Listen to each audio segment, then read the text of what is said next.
berada di antara dua benua dan samudra. Nusantara merupakan jalur pelayaran dan perdagangan penting dunia. Ramainya rute pelayaran ini tidak hanya membuka gerbang pelayaran bagi perdagangan dunia kuno, tetapi juga penyebaran Islam di Nusantara. Pada abad pertama Masehi, seorang penjelajah dunia berkebangsaan Romawi bernama Ptolemaeus mencatat dalam peta perjalanannya ada 5 pulau bernama Barosai. Sebuah tempat yang kemudian disepakati oleh sebagian ilmuwan adalah Barus di pantai barat Sumatera Utara, yang sebelumnya dikenal dengan Lobu Tua atau Pelabuhan Tua. Sebuah bandar niaga kuno yang berjaya pada abad ke-9 hingga ke-12 Masehi.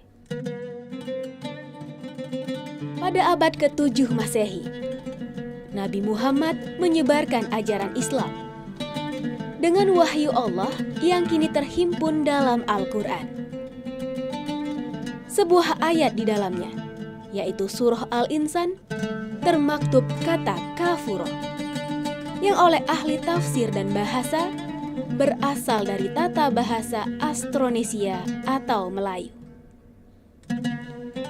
Kafuro merupakan satu-satunya kosakata non-Arab dalam Al-Quran yang sangat identik dengan komoditi damar yang berasal dari Barus.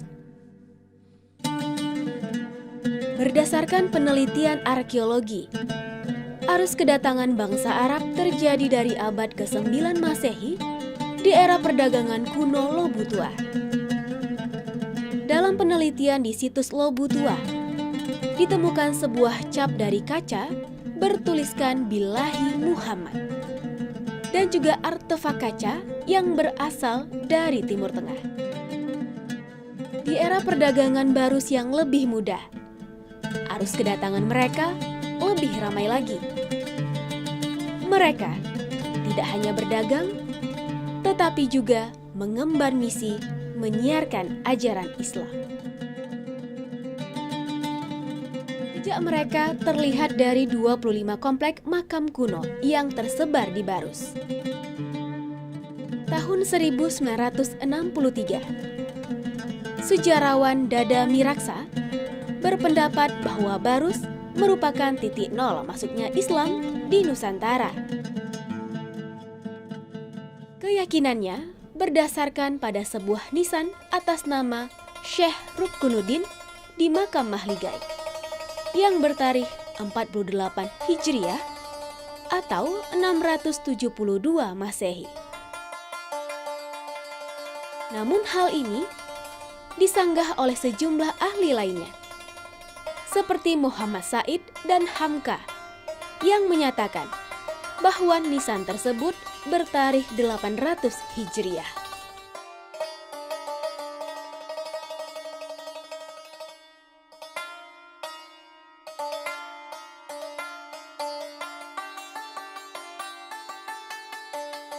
Jadi bisa disebutkan bahwa para aulia, jika orang Barus menyebutnya aulia, atau para ulama atau para syekh, mereka datang bersama kapal dagang yang mungkin berasal dari daerah Turki, dari pelabuhan Siraf, berdagang ke Barus. Sedangkan mereka itu misinya untuk menyebarkan agama Islam. Abad keberapa itu, Bu? Bisa dimulai dari abad ke-13, abad ke-14 maksud saya, karena batu nisan tertua saat ini yang telah teridentifikasi di kawasan Barus berasal dari abad ke-14, yaitu makam Ibu Kuswi yang ada di kompleks makam Ibrahim Syah. Jadi Jadi para ulama tasawuf yang berasal dari Turki yang mungkin menyebarkan ajaran Islam di daerah Barus menggunakan beberapa ornamen atau elemen-elemen hias dan bangunan yang ada di Turki menggunakan gaya Persia itu mengadopsi bagian lengkung pintu atau yang disebut dengan iwan. Saya bisa menunjukkan ini ada beberapa batu nisan yang menggunakan corak atau pola hias yang mengadopsi unsur hias yang ada di Persia atau Turki. Misalnya yang mana? Ini misalnya yang ada di makam Papan Tinggi. Ini juga yang ada di makam di Desa Aedaka.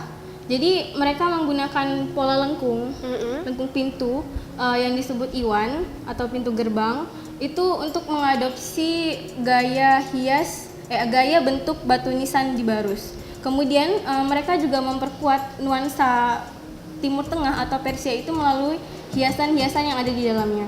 Salah satunya hiasan berupa lentera. Jadi saya telah mengidentifikasi dan pihak Baler juga telah mengidentifikasi ada cukup banyak batu nisan yang memiliki pola hias lentera. Jadi ini dalam tradisi keislaman di Persia merupakan simbol cahaya yang bisa memberikan petunjuk kepada ketuhanan gitu. Kalau kita merujuk juga bisa mengarah kepada surah An-Nur ayat 35 yang mengatakan di situ jelas-jelas ada kata lentera yang akan menerangi pintu-pintu hati manusia. Kalangan akademisi sejarah menyatakan bahwa pintu masuknya Islam pertama kali di Nusantara adalah Aceh. Namun Barus, dengan sejarah perdagangan kuno kapurnya yang tersohor, telah menjadi pusat berkembangnya peradaban Islam yang menjadikan Indonesia sebagai negara dengan pemeluk Islam terbesar di dunia.